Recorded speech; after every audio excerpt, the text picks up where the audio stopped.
മരണപ്പെട്ട ദിവസം ഞാൻ ഇവിടുത്തെ പോലീസ് ഡിപ്പാർട്ട്മെന്റിന് കളക്ടറുടെ PA അവർക്കെല്ലാം മെസ്സേജ് അയച്ചിന് കൊന്നതാണെന്ന് പറഞ്ഞ് അവരെ വിളിച്ചിട്ടുണ്ട്, പൂർണ്ണമായിട്ട് നിറവേറ്റി. അപ്പൊ അതുവരെ അവരാട് സോപ്പിട്ട് പിടിച്ചു.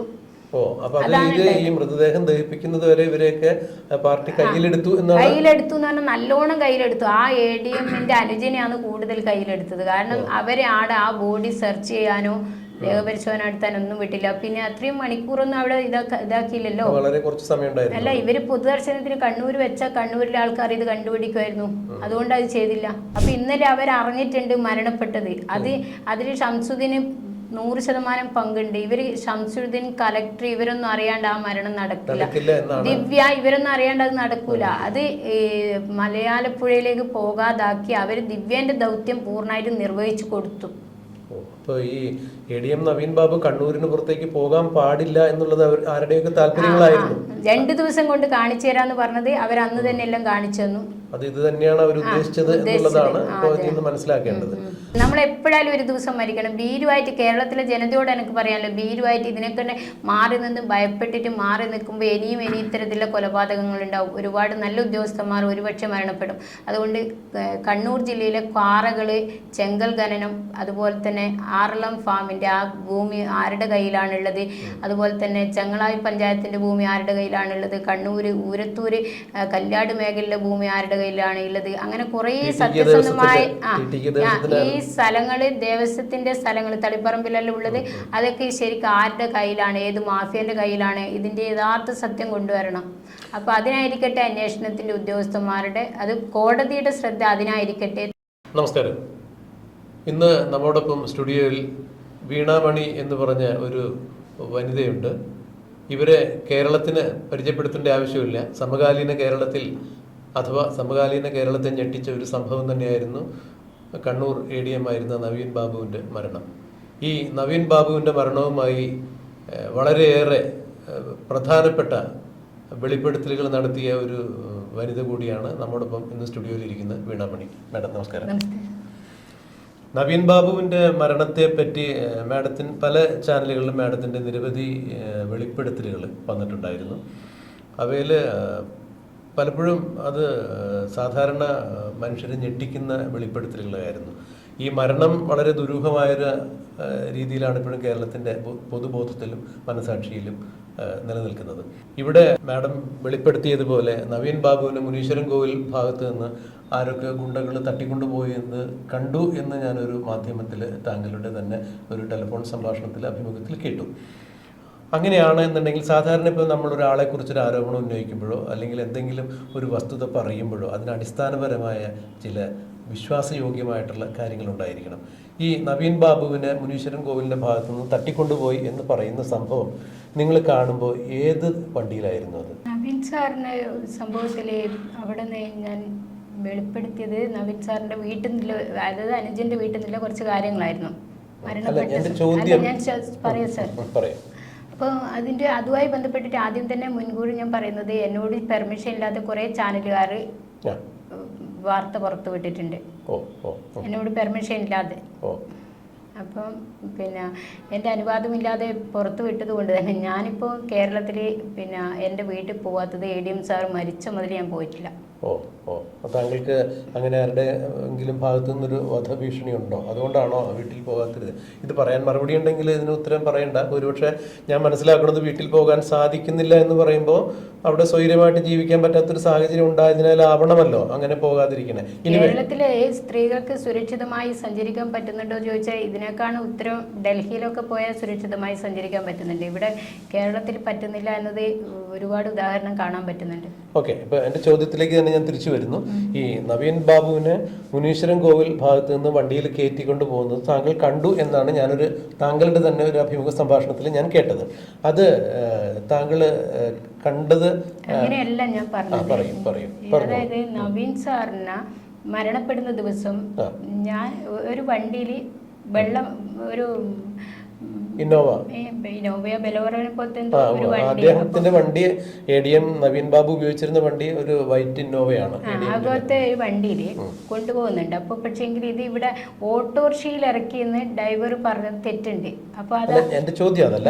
ഈ ADM നവീൻ ബാബുവിനെ ഗുണ്ടകൾ ഒരു വെള്ള അല്ല, ഞാനിപ്പോ CPM തെറ്റായ രീതിയിൽ എല്ലാരും ഗുണ്ടകൾ എന്ന് പറയാം. അതായത് ഒരാൾ ആക്രമിക്കാൻ വന്നവര് ശരി ശരി. അപ്പൊ അങ്ങനെ കുറച്ച് ആളുകൾ നവീൻ ബാബുവിനെ വണ്ടിയിൽ കയറ്റി ബലപൂർവ്വം കൊണ്ടുപോകുന്നത് താങ്കൾ കണ്ടു.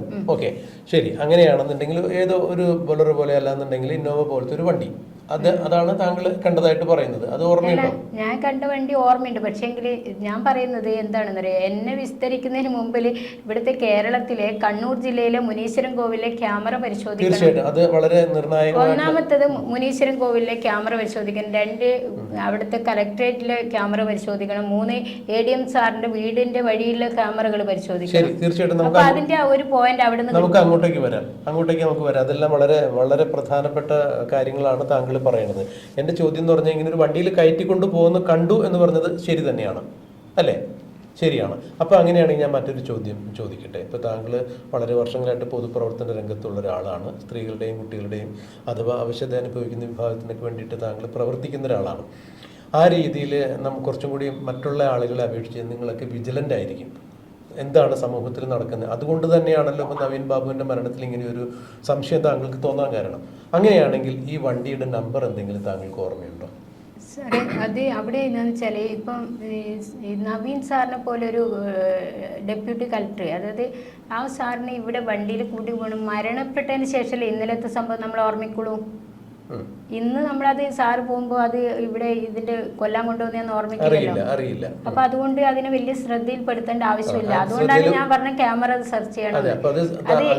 ഇദ്ദേഹത്തെ അപായപ്പെടുത്താൻ വേണ്ടി തോന്നിയില്ല. പിറ്റേ ദിവസം ഇങ്ങനെ മരണം അറിഞ്ഞതിന് ശേഷം ഞാൻ നേരെ പോകുന്നത് ADM സാറിന്റെ കലക്ട്രേറ്റിൽ പോകുന്നത്. അന്ന് അവിടുത്തെ ക്യാമറ പരിശോധിച്ച വീണാൻ വേണ്ടി അവിടെ വന്നിട്ടുണ്ട്. ഇത്ര മണിക്കെല്ലാം വന്നിട്ടുണ്ട്. അവിടുത്തെ ഡ്രൈവറോട് അവിടുത്തെ സ്റ്റാഫിനോട് ഞാൻ ചോദിച്ചു, നിങ്ങൾ ഇന്നലെ എവിടെയാണ് ഇറക്കിയത് സാറിനാണ്. അവർ പറയുന്നു മുനീശ്വരൻ കോവിലിന്റെ അടുക്കാൻ. ഞാൻ പറഞ്ഞു എവിടെ ഇറക്കിയിട്ടില്ല, ഓട്ടോറിക്ഷ പോയി എന്ന് അവർ പറയുന്നു. ഞാൻ അവരോട് പറയുന്നത് നിങ്ങൾ ഓട്ടോറിക്ഷ സാറ് കയറി. നവീൻ ബാബുവിന്റെ ഡ്രൈവർ എന്ന് പറയുന്ന ഷംസുദ്ദീൻ അദ്ദേഹത്തെ മുനീശ്വരൻ കോവിൽ ഭാഗത്ത് ഇറക്കി വിട്ടു എന്നാണ് പറയുന്നത്. അപ്പൊ താങ്കള് മുനീശ്വരൻ ഭാഗത്ത് ആ കോവിലിന്റെ ഭാഗത്ത് നിന്ന് തന്നെയാണോ നവീൻ ബാബു മറ്റൊരാളുടെ കൂടെ അല്ലെങ്കിൽ അവർ വണ്ടിയിൽ കയറി പോകണ കണ്ടത് അവിടെ വെച്ചിട്ട് തന്നെയാണോ? അല്ലല്ല, കുറച്ച് മാറ്റമുണ്ട്. കോവിലിന്റെ അടുത്ത് വെച്ചിട്ടല്ല. കോവിൽ എന്ന് പറഞ്ഞാൽ അവിടെ റോഡുമിലുള്ള ഒരു ഇതാണ്, അതായത് 3 വഴിയാണ് അവിടെ ഉള്ളത്. അപ്പം അവിടെ ഇറക്കി എന്ന് പറയുന്ന സ്ഥലത്തല്ല സംഭവം, കുറച്ച് മാറ്റം. അവിടെ ഇറക്കിയിട്ടില്ല എന്നാണ് ഞാൻ പറയുന്നത്. കണ്ടത് ഈ വണ്ടിയിൽ കയറ്റി കൊണ്ടുപോകുന്നത് കണ്ടത് മുനീശ്വരൻ കോവിലിന്റെ ഭാഗത്തല്ല. കുറച്ച് മാറ്റമുണ്ട്. ഏകദേശം എത്ര ഒരു ദൂരം ഉണ്ടാവും? ഇപ്പൊ നമ്മളൊരു ഏകദേശം പറയുമ്പോൾ ഒരു 1 കിലോമീറ്റർ 2 കിലോമീറ്റർ അങ്ങനെയൊക്കെ ഒന്ന് പറയാൻ സാധിക്കും എത്രയാണെന്നുള്ളത്?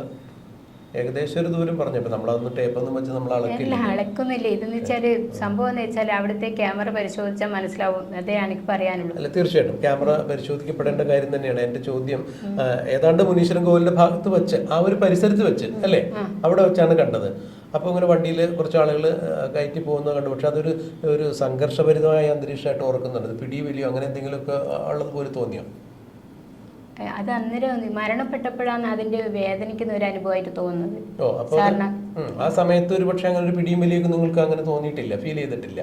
അല്ല, ഞാനത് സാറാണെന്ന് ശ്രദ്ധിക്കുന്നുണ്ട്. പക്ഷേ ഇതിനകത്ത് വരുന്നത് ഒരു കൊലപാതകത്തിന് കൊണ്ടുപോകുന്നതെന്ന് തോന്നുന്നില്ല. ഇല്ല, ഞാൻ ചോദിച്ചത് അപ്പോ അങ്ങനെ ഒരു സംഘർഷമായിട്ടുള്ള അന്തരീക്ഷം അപ്പൊ തോന്നിയില്ല. പക്ഷെ അത് നവീൻ ബാബു തന്നെയാണ് എന്നുള്ളത് അതെനിക്കറിയാം, ഉറപ്പാണ്. ഓ ശരി, ഓക്കെ.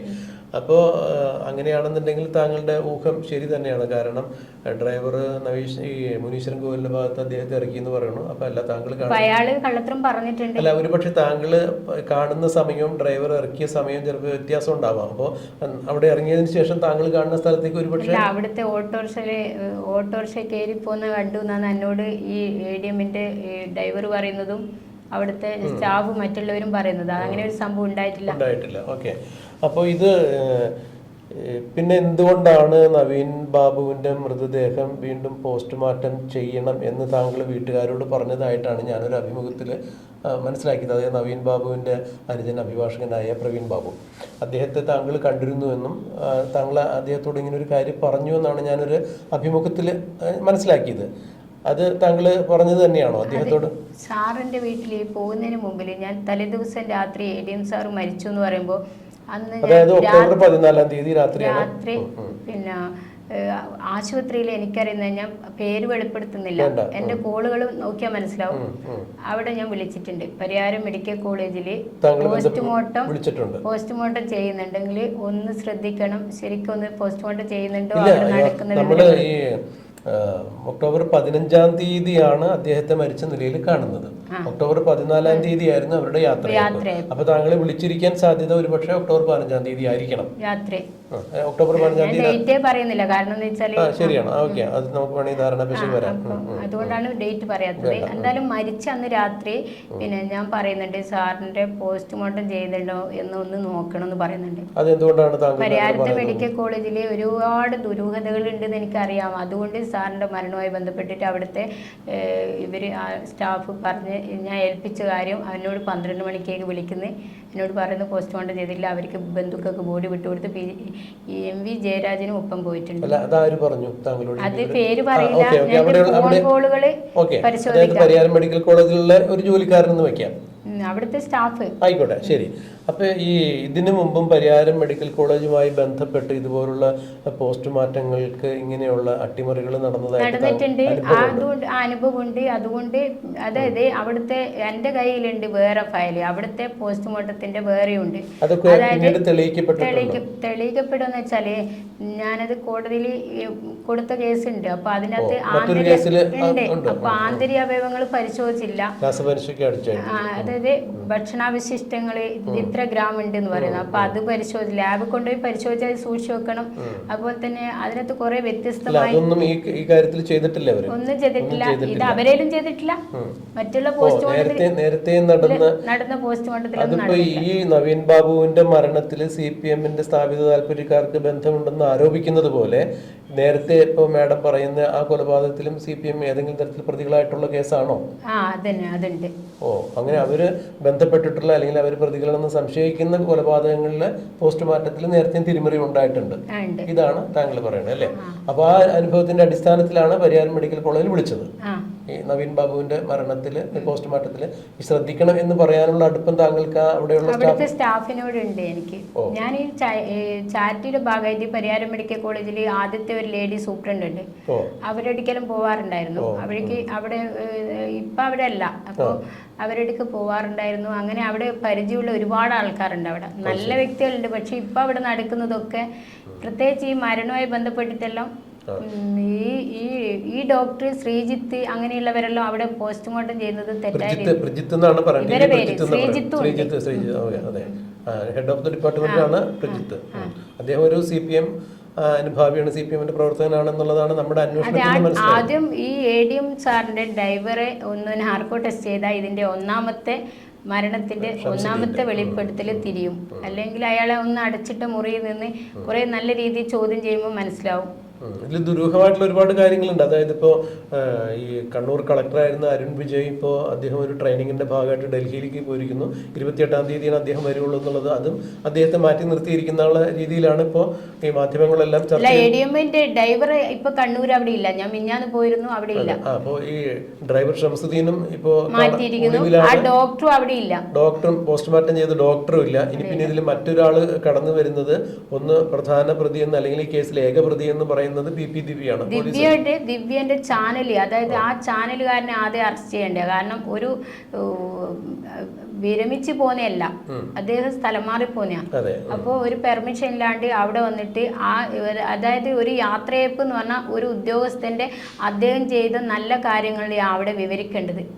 അതെ, സാധാരണഗതിയിൽ അങ്ങനെയാണ്. ഒരു യാത്രയപ്പ് ചടങ്ങിലൊക്കെ നടക്കുമ്പോൾ അദ്ദേഹത്തിന്റെ നാളിതുവരെയുള്ള സർവീസിൽ എന്തൊക്കെയാണ് അദ്ദേഹം ചെയ്തത് എന്നുള്ള കാര്യങ്ങൾ സത്യസന്ധമായിട്ട് പറഞ്ഞിട്ടാണ് അദ്ദേഹത്തിന് യാത്രയപ്പുണ്ട്. അപ്പൊ അതിന് കരുതി കൂട്ടിയിട്ട് ഇദ്ദേഹത്തിന് എങ്ങനെ അവർക്ക് മുന്നിലെ ഒരു ധാരണയിൽ അവർ വരുന്നത്, ഇങ്ങനെ ഇദ്ദേഹത്തിന് അപകീർത്തിപ്പെടുന്നത്, ഇന്ന കാര്യങ്ങൾ പറയണം എന്ന് കണക്കാക്കിയിട്ടാണ് അവർ വരുന്നത്. അതിൽ തന്നെ ദിവ്യ പറയുന്ന ഒരു വാചകമുണ്ട്, ഒരു തഹസിൽദാറെ മരിച്ച ഒരു കഥ പറയുന്നുണ്ട്. എന്നിട്ട് അതും പറഞ്ഞ് പിന്നെ 2 ദിവസം കൊണ്ട് കാണിച്ചു തരാന്ന് പറയുന്നത്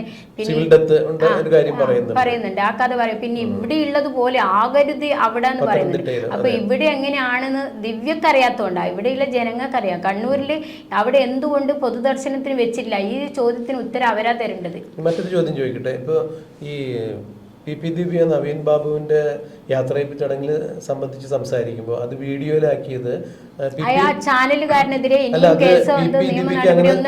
പി ദിവ്യക്ക് സ്വന്തമായിട്ടൊരു ചാനലുണ്ടോ? ഇല്ല. വേറൊരു ചാനലുകാരനെ വിളിച്ചു വരുത്തിയതാണ്. ഇപ്പോ പി ദിവ്യ പല ചാനലുകാർക്കെതിരെ കേസ് കൊടുത്തിട്ടുണ്ട്. അതുകൊണ്ടാണ് ഞാൻ പറഞ്ഞത്, അതുകൊണ്ട് മറ്റുള്ളവരെ അപകീർത്തിപ്പെടുത്തുമ്പോ, അപമാനിക്കുമ്പോ, അവഹേളിക്കുമ്പോ ഒക്കെ ഇതിൽ 4 BNS വരും. അപകടപ്പെടുത്തി, അപായപ്പെടുത്തി, അവഹേളിച്ചു, ഇതൊക്കെ വരുന്നുണ്ട്.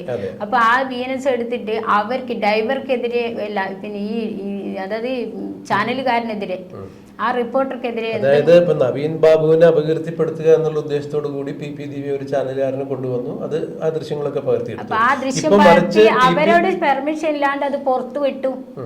അതിപ്പോ അത് വലിയ ഇതല്ലേ. അതുപോലെ തന്നെ നവീൻ ബാബുവിനെ അപകീർത്തിപ്പെടുത്തിയതുപോലെ തന്നെ ഇപ്പൊ ഈ ചാനലുകാർ പി ദിവ്യ അപകീർത്തിപ്പെടുത്തുന്നു എന്ന് പറഞ്ഞാണ് പി ദിവ്യ കേസ് നിൽക്കൂല. ദിവ്യന്റെ കേസ് നിൽക്കൂല. കാരണം എന്ന് വെച്ചാൽ നിൽക്കാത്തത് എന്തുകൊണ്ടാണെന്നറിയോ? ഒരാളുടെ ഫോൺ പരിശോധിച്ചാൽ മനസ്സിലാവും അവരാരാണെന്ന്. ഇപ്പം നല്ലൊരു ഇപ്പം ചാനലുകാർ മറ്റുള്ളവരെല്ലാം പിന്നെ ദിവ്യനെ അപകീർത്തിപ്പെടുത്തി എന്ന് പറയുമ്പോൾ ആദ്യം അങ്ങോട്ട് ഒരു ചോദ്യം ചോദിക്കുന്നുണ്ട്. ദിവ്യൻ്റെ ഫോൺ കോൾ പരിശോധിച്ചാൽ ദിവ്യ ആരാണെന്ന് മനസ്സിലാവും. ഞാൻ എന്ന വ്യക്തി ആരാണെന്ന് മനസ്സിലാണെങ്കിൽ എൻ്റെ ഫോൺ കോൾ പരിശോധിച്ചാൽ മതി. ഇതില് ദുരൂഹമായിട്ടുള്ള കാര്യങ്ങള് ഈ നവീൻ ബാബു മരണപ്പെടുന്നതിന്റെ തലേ ദിവസം അല്ലെങ്കിൽ അതിന് തൊട്ടടുത്ത ദിവസങ്ങളിൽ നവീൻ ബാബു ആരൊക്കെയായിട്ട് സംസാരിച്ചിട്ടുണ്ട്, നവീൻ ബാബു ആരൊക്കെയായിട്ട് ബന്ധപ്പെട്ടിട്ടുണ്ട്, അവരുടെ ടെലിഫോൺ കോൾ ലിസ്റ്റുകൾ അതിൽ പി ദിവ്യയുടെ കരുൺ ഈ നമ്മുടെ കലക്ടറുടെ ഫോൺ കോൾ പരിശോധിക്കുക, ദിവ്യയുടെ ഫോൺ കോൾ പരിശോധിക്കുക, ഡ്രൈവറുടെ ഫോൺ കോൾ പരിശോധിക്കുക, ഡോക്ടറുടെ ഫോൺ കോൾ പരിശോധിക്കുക, പിന്നെ പി ശശിയുടെ ഫോൺ കോൾ പരിശോധിക്കുക, പിന്നെ ശ്യാമളയച്ചിന്റെ ഫോൺ കോൾ പരിശോധിക്കുക, MV ജയരാജിന്റെ, MV ഗോവിന്ദന്റെ മോനെ, ഇവരെല്ലാം പരിശോധിക്കുമ്പോൾ മനസ്സിലാവും അതിൻ്റെ അകത്തുള്ള ദുരൂഹതകൾ എത്രയാണെന്ന്. അല്ല, ഒരുപക്ഷെ ഇപ്പോ മാഡം പറയുന്നത് നമ്മള് മുഖവിലേക്ക് എടുക്കുകയാണെങ്കിൽ പോലും ഇവരൊക്കെ അങ്ങനെ ഏതെങ്കിലും ഞാൻ ചോദിക്കുന്ന ചോദ്യം അങ്ങോട്ട്, ഇപ്പൊ എന്റെ വാക്കുകളൊന്നും നിങ്ങൾ ആരും മുഖവരക്ക് എടുക്കേണ്ട. ഞാൻ ചോദിക്കുന്നത് എന്തിനാണ് ഇവര് ബോഡി പെട്ടെന്ന് വന്ന് കത്തിച്ചത്? അതെ, അതൊരു സംശയം തന്നെയാണ്. പക്ഷെ ഞാൻ മറ്റൊരു കാര്യത്തിലേക്കാണ് വരുന്നത്. ഇപ്പൊ മാഡം പറഞ്ഞു ഇവരുടെയൊക്കെ ടെലിഫോൺ കോളുകൾ പരിശോധിച്ചു കഴിഞ്ഞാൽ ഒരുപക്ഷെ നമുക്ക് അതിന്റെ സത്യാവസ്ഥ അറിയാൻ പറ്റും എന്ന് പറഞ്ഞു. പക്ഷെ ഇതിപ്പോ ഇവർക്കൊക്കെ യഥാർത്ഥത്തിൽ ഇതിൽ പങ്കുണ്ട് എന്ന് വിചാരിക്കാം. അങ്ങനെയാണെങ്കിൽ ഒരു കാരണവശാലും ഇവരൊന്നും ഇവരുടെ ഫോൺ ഒന്ന് സംസാരിക്കില്ല. അന്നേരം വേറെ ഏതെങ്കിലും ഫോൺ ഉപയോഗിച്ചിട്ടുണ്ടാവും. അതെ, അപ്പൊ ടി.പി. ചന്ദ്രശേഖരൻ വധമൊക്കെ ആയിട്ട് ബന്ധപ്പെട്ടിട്ട് നമുക്ക് ഒരു പ്രത്യേക ഫോൺ നമ്പറെ കുറിച്ചൊരു അന്വേഷണമൊക്കെ അതിലുണ്ടായിരുന്നു. പിന്നീട് അത് മുന്നോട്ടേക്ക് പോയില്ല. ഇതിപ്പം പോവില്ലെന്നറിയാം. പക്ഷെ ഇതിന്റെ ഇപ്പൊ ഈ അന്വേഷണത്തിൽ ഇവിടെ ഈ ADM സാറിന്റെ അനുജന് വലിയ വീഴ്ച പറ്റിയിട്ടുണ്ട്. പാർട്ടിനെ വിശ്വസിച്ചു, പാർട്ടി അവിടെ വന്നിട്ട് അവരുടെ ദേഹം പരിശോധിക്കണം എന്നാണ് ഞാൻ അവിടെ പറഞ്ഞത്. അതായത് ഒന്ന് നിങ്ങൾ ആ ബോഡി ഒന്ന് പരിശോധിക്കണം, ഇത് ഒന്ന് പരിശോധിച്ചാൽ മനസ്സിലാവും. പോസ്റ്റ്മോർട്ടം ചെയ്യണം. പോസ്റ്റ്മോർട്ടം ചെയ്തിട്ടില്ല എന്ന് ഞാൻ പറയുന്നത്. അപ്പൊ ADM സാറിന്റെ ചെയ്തിട്ടില്ല. സാറിന്റെ വൈഫ് അന്ത്യചുംബനം ചെയ്യുന്ന സമയത്ത് നമ്മള് അൾസ് ഉണ്ടാവില്ലേ എവിടെയെങ്കിലും, അപ്പൊ അത് എവിടെയാ കണ്ടാലും ഒരു കാര്യം ഉറപ്പാണ് മാഡം പറഞ്ഞതുപോലെ ഈ നവീൻ ബാബുവിന്റെ കഴുത്തിന് മുകളിലേക്ക് പോസ്റ്റ്മോർട്ടം ചെയ്തതിന്റെ യാതൊരു തരത്തിലുള്ള ലക്ഷണങ്ങളും ഇല്ല. പിന്നെ വയറിനുണ്ടെങ്കിൽ എന്താ ആന്തരികാവയം പരിശോധിച്ചതിന്റെ റിപ്പോർട്ട് വെക്കണ്ടേ? അവർ ലാബ് കൊണ്ടുപോയി പരിശോധിച്ചതിന്റെ റിപ്പോർട്ട് വെക്കണം. അത് DNA ടെസ്റ്റ് ചെയ്യണം. കാരണം കുട്ടികൾ അവിടെ ഏതെങ്കിലും ഒരു ആന്തരികാവയം പോരാ, കുട്ടികളെ അച്ഛൻ്റെയും ആണെന്ന് പരിശോധിക്കണം. ഇനി സാധ്യതകളില്ല. കാരണം അല്ല, അത് അവിടെയാണ് മാഡത്തിന്റെ ഇടപെടൽ വളരെ പ്രസക്തം തന്നെയാണ്. കാരണം നവീൻ ബാബുവിന്റെ വീട്ടിൽ ചെന്ന് അഭിഭാഷകനായ അനുജിനോട് തന്നെ പറഞ്ഞിട്ടുണ്ടായിരുന്നു ഇങ്ങനെ വീണ്ടും പോസ്റ്റ്മോർട്ടം ചെയ്യണമെന്ന് പറഞ്ഞതായിട്ടാണ് ഞാൻ മനസ്സിലാക്കിയത്. ഞാൻ അവിടെ പോയിട്ട് അനുജനോട് പറഞ്ഞു, അനുജ ശരി തന്നെയാണ് അല്ലേ, അത് സാറാണ്, അത് സാറിനോട് ഞാൻ പറഞ്ഞത് സാറിന് അറിയാലോ. അപ്പൊ അത് പറഞ്ഞത് തന്നെയാണ്. പക്ഷെ അവരത് പാർട്ടിയിലുള്ള അമിത വിശ്വാസം കൊണ്ട്, പാർട്ടി തങ്ങൾക്കെതിരെ അങ്ങനെയൊന്നും ചെയ്യില്ല എന്നുള്ള വിശ്വാസം കൊണ്ട് അവരന്ന് മരണപ്പെട്ടപ്പോ ഏട്ടനെ കൊന്നതറിയാത്ത നിരപരാധിയായ അനുജൻ അവിടെ കയ്യിലെടുത്തു. അപ്പൊ അന്ന് അവരുടെ ആവശ്യം ഈ ബോഡി കത്തിക്കുമ്പോൾ സോപ്പിടണം. പാർട്ടിന്റെ ഒരു തന്ത്രമായിരുന്നു അത് അവർ ഉപയോഗിച്ചത്. MP ജയരാജനൊക്കെ മൃതദേഹത്തെ അനുഗമിച്ച് അവിടെ പോയി അവര് കത്തിച്ചിട്ട് വരാമെന്ന് ആർക്കോ വാക്ക് കൊടുത്ത് അതുപോലെ തന്നെ നിറവേറ്റി. അവരുടെ ദൗത്യം പൂർണ്ണമായിട്ട് നിറവേറ്റി. അപ്പൊ അതുവരെ അവരവിടെ സോപ്പിട്ട് പിടിച്ചു. അപ്പൊ ഈ മൃതദേഹം ദഹിപ്പിക്കുന്നത് വരെ ഇവരെയൊക്കെ പാർട്ടി കയ്യിലെടുത്തു എന്ന് പറഞ്ഞാൽ നല്ലോണം കയ്യിലെടുത്തു. ആ ADMന്റെ അനുജനെയാണ് കൂടുതൽ കയ്യിലെടുത്തത്. കാരണം അവരെ ആടെ ആ ബോഡി സെർച്ച് ചെയ്യാനോ ദേഹപരിശോധന നടത്താനൊന്നും വിട്ടില്ല. പിന്നെ അത്രയും മണിക്കൂറൊന്നും അവിടെ ഇതാക്കിയില്ലല്ലോ. വളരെ കുറച്ച് സമയം ഉണ്ടായിരുന്നു. അല്ല, ഇവര് പൊതുദർശനത്തിന് കണ്ണൂർ വെച്ചാൽ കണ്ണൂരിലെ ആൾക്കാർ ഇത് കണ്ടുപിടിക്കുമായിരുന്നു. അതുകൊണ്ട് അത് ചെയ്തില്ല. അല്ല, സ്വാഭാവികമായിട്ട് ഇപ്പോൾ ഈ മാഡം പറഞ്ഞ ഇത്തരം സംശയങ്ങൾ കേരളത്തിലെ പൊതുസമൂഹത്തിനുള്ള സംശയങ്ങൾ തന്നെയാണ്. ഈ നവീൻ ബാബുവിൻ്റെ മൃതദേഹം ഇൻക്വസ്റ്റ് ചെയ്യുന്നത് മുതൽ അവിടെ ദുരൂഹതകൾ ആരംഭിച്ചു.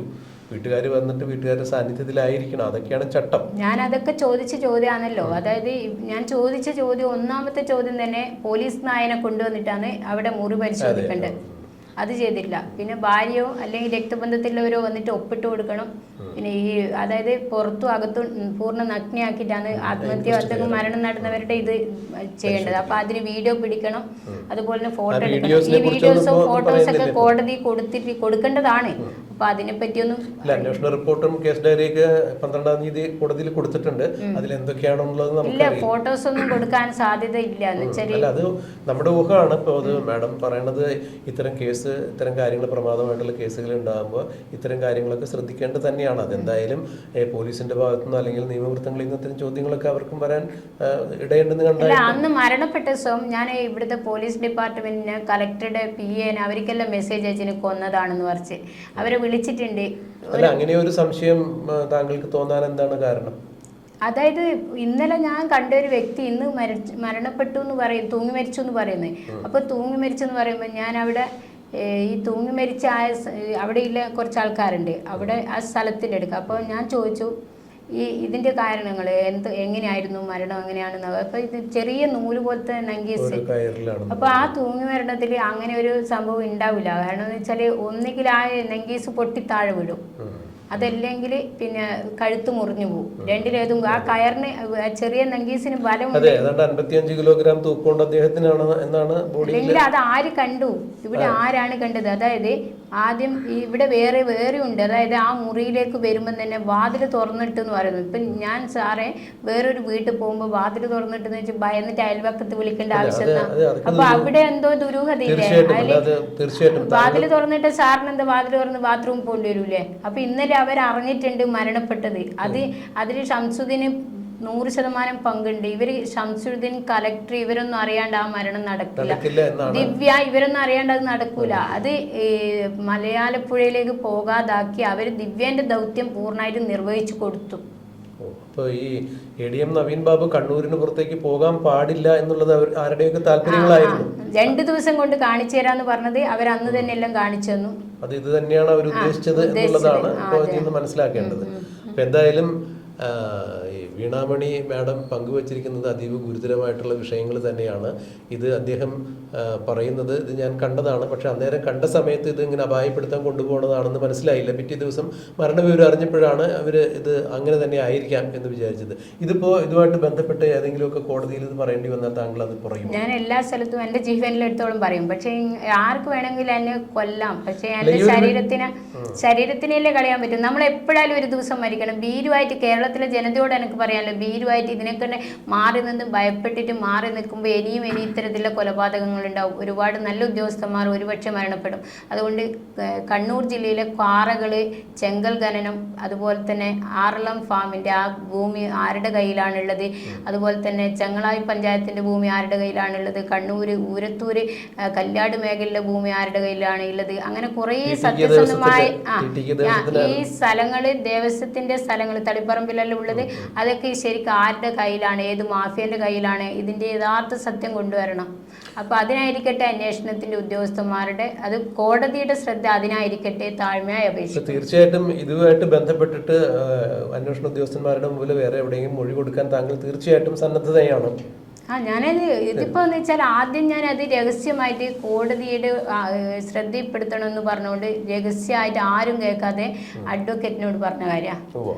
അവർ മാത്രം അത് ധർമ്മം നിർവഹിക്കട്ടെ എന്ന് വിചാരിച്ചു. പക്ഷേ പിന്നീട് എൻ്റെ പെർമിഷൻ ഇല്ലാണ്ട് ചാനൽ വാർത്ത കൊടുത്തു. കുറേ ആൾക്കാർ എന്തൊക്കെയോ. ഇതിപ്പോൾ താങ്കളുമായിട്ട് നമ്മൾ ഈ സംസാരിക്കുന്ന വിഷയങ്ങൾ ഇതുപോലെ തന്നെ ഈ സംസാരിച്ച വിഷയങ്ങൾ എത്രയും പൊതുജനത്തെ കേൾപ്പിക്കാൻ താങ്കൾക്ക് സമ്മതമാണല്ലോ? അല്ല, ഇതിപ്പോൾ അതുകൊണ്ടാണല്ലോ ഞാൻ ഇവിടെ വന്നത്. കാരണം എന്ന് വെച്ചാൽ ഇപ്പം ഇന്നലെ മറ്റുള്ളവർ, അതായത് ദിവ്യക്ക് ഇത് തലശ്ശേരി തലശ്ശേരി കോടതി ഇത് ഇന്ന് രാവിലെ അങ്ങനെ എന്തോ അവർ സാക്ഷ്യം ഇന്നലെ കിട്ടിയല്ലോ കൊടുത്തല്ലോ കണ്ണൂർ ജില്ല വിട്ട് പുറത്തു പോകാനുള്ള അനുമതി അതുകൊണ്ടാണ് ഞാൻ ഇവിടെ വന്നത്. കാരണം എന്ന് വെച്ചാൽ അതിൻ്റെ അകത്ത് നമ്മുടെ കോടതിയിൽ ചിലപ്പോൾ ഒരുപക്ഷെ ദിവ്യയുടെ പിന്നെ ഇവിടെ നമ്മുടെ ADM സാറിൻ്റെ വൈഫിൻ്റെ അവർ കോടതി കൊടുത്ത കേസിൽ ചിലപ്പോൾ അപായപ്പെടുത്തി അപകടപ്പെടുത്തി അപകീർത്തിപ്പെടുത്തി അങ്ങനെ അഭിമാനത്തെ ചെതൽപ്പിച്ച് ഈ 4 BNS എടുത്തിനോ എടുത്തില്ലോ എന്ന് എനിക്കറിയില്ല. അപ്പം അത് അവരത് ചിന്തിക്കുമ്പോൾ അത് അവിടെ ജാമ്യമില്ലാത്ത വകുപ്പ് ആ ചാനലിനെതിരെയും ദിവ്യക്കെതിരെയും എടുക്കേണ്ടതാണ്. ജാമ്യം അതിന് കിട്ടാനുള്ള സാധ്യതയില്ല.